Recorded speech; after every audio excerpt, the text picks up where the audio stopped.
নিরামিষ বাঁধাকপির একটা রেসিপি শেয়ার করব। নমস্কার বন্ধুরা, সীমাস কিচেনে আপনাদের স্বাগত। যে কোনো নিরামিষ দিনগুলোতে রুটি, পরোটা, ভাতের সঙ্গে খাওয়ার জন্য দারুণ টেস্টি এই বাঁধাকপি বানানোর জন্য কড়াইতে 3 টেবিল স্পুন সর্ষের তেল দিয়ে দিয়েছি। তেলটা একটু যেই গরম হয়ে যাবে তখন হাফ টেবিল স্পুন ঘি দিয়ে দিতে হবে। বন্ধুরা, এই রেসিপিটা সর্ষের তেলের সঙ্গে বেশি ভালো লাগবে সর্ষের তেল দিয়ে যদি বানানো হয়। ঘিটা যে একটু গলে যাবে তখন দিয়ে দিতে হবে 2টো তেজপাতা, 2 থেকে 3টে শুকনো লঙ্কা আর 5 ফোড়ন হাফ টেবিল স্পুন। এবার একটা স্প্যাচুলা দিয়ে নাড়িয়ে নিতে হবে খুন্তি দিয়ে। যখন 5 ফোড়নটা ফুটতে শুরু করবে তখন দিয়ে দিতে হবে শীতের নতুন আলু বড় বড় পিস করে কেটে রেখেছিলাম, আর সঙ্গে হাফ চামচ হলদি পাউডার। এবার 1 থেকে 2 মিনিট এইভাবে ফ্রাই করে নিতে হবে মিডিয়াম ফ্লেমে।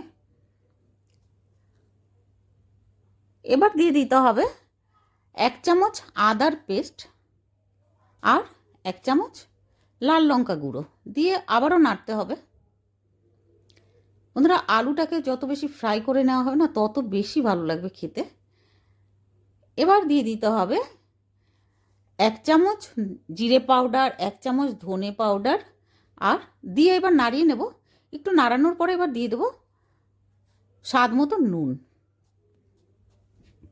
তেলের মধ্যে ঘি দিয়ে আলুটাকে এইভাবে ফ্রাই করলে খুব সুন্দর একটা গন্ধ বেরোয়। বন্ধুরা, একবার অবশ্যই এইভাবে বানিয়ে ফেলবেন। এবার দিয়ে দিয়েছি একটা বাঁধাকপি, 300 থেকে 400 গ্রাম ওজনের ছিল। বাঁধাকপিটাকে কেটে গরম জলের মধ্যে আমি 5 মিনিট মতন ঢেলে রেখেছিলাম। তারপরে 5 মিনিট পরে জলটা সরিয়ে দিয়ে আমি দিয়েছি।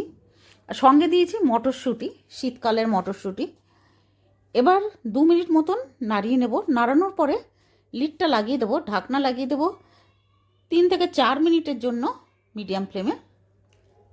4 মিনিট পরে ঢাকনাটা সরিয়েছি, দেখুন বাঁধাকপি থেকে জলটাও বেরিয়েছে। এবার একটু নাড়িয়ে নেব।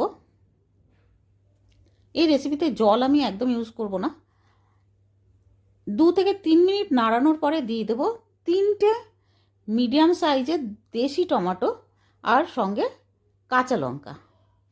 আমি 5 থেকে 6টা কাঁচা লঙ্কা দিয়েছি। ঝালটা বন্ধুরা আপনাদের স্বাদ অনুযায়ী দেবেন, যতটা আপনারা ঝাল পছন্দ করেন।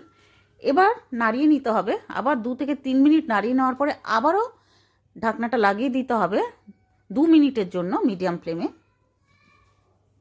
2 মিনিট পরে ঢাকনাটা সরিয়ে আবার একটু নাড়িয়ে নিতে হবে। শীতকালের মটরশুঁটি, নতুন আলু, নতুন বাঁধাকপি খেতে দারুণ লাগে। এবার আবার নাড়ানোর পরে আমি লিডটা লাগিয়েছি 2 মিনিটের জন্য। আবারও লিডটা লাগিয়ে দিয়েছিলাম মিডিয়াম ফ্লেমে। 2 মিনিট পরে লিডটা সরিয়ে দিয়েছি। হাফ চামচ চিনি। বন্ধুরা, চিনিটা অপশনাল, কিন্তু দিলে খেতে ভালো লাগে। বাঁধাকপিতে একটু চিনিটা পড়লে ভালোই লাগে। এবার চিনিটা দেওয়ার পরে আবারও নাড়িয়ে নিয়েছি। এবার আবার লিডটা লাগিয়ে দেবো 2 মিনিটের জন্য মিডিয়াম ফ্লেমে। 2 মিনিট পরে লিডটা সরিয়ে ঘরে বানানো গরম মশলা আর সঙ্গে ড্রাই রোস্ট করে রাখা শুকনো খোলায় আমি যে মশলা একটা বানিয়েছিলাম, ধনে, জিরে, শুকনো লঙ্কা আর তেজপাতা, ওটাকে ড্রাই রোস্ট করে পাউডার বানিয়ে নিয়েছিলাম, ওটার আমি 2 চামচ দিয়েছি। দেওয়ার পরে আবারও নাড়িয়ে নিতে হবে। এই ভাজা মশলাটা দেওয়ার জন্য সুন্দর একটা গন্ধ বেরোবে আর খেতে দারুণ লাগবে।